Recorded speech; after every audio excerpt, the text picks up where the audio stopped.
On dit qu'on a placé 28 blocs de cuivre et 45 blocs de fer sur une balance. La balance indique un total de 4465 grammes. On dit que sachant qu'un bloc de fer pèse 100 grammes de moins que le triple d'un bloc de cuivre, détermine la masse d'un bloc de fer. Donc il faut faire attention ici parce que c'est pas le même type de problème qu'on est habitué de faire avec les blocs.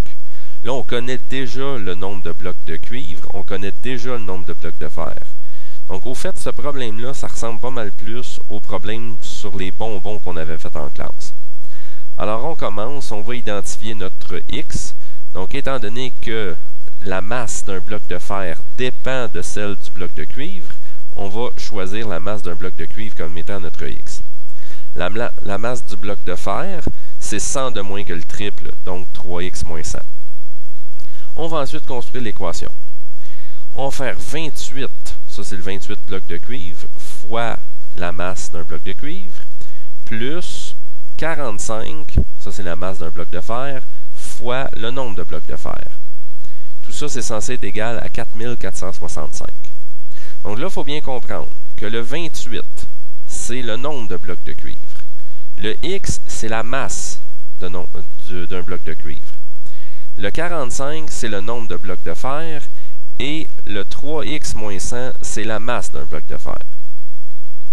Donc là, on est prêt pour commencer à réduire et résoudre. Le 28x, on n'y touche pas pour l'instant. On va ensuite faire 45 fois 3x, qui nous donne 135x. 45 fois moins 100, qui nous donne moins 4500. C'est toujours égal à 4465.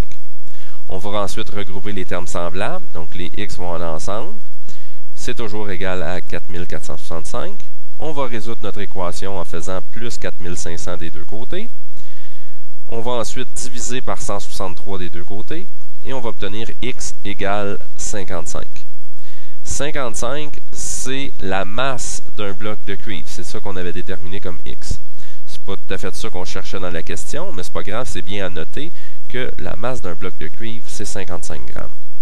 Nous, ce qu'on voulait savoir, c'est la masse d'un bloc de fer. Donc, on va aller voir son expression algébrique, 3x moins 100. Donc, on va faire 3 fois la valeur de x, 55, moins 100. Ça va nous donner 65. Et 65, bien sûr, ce sont des grammes.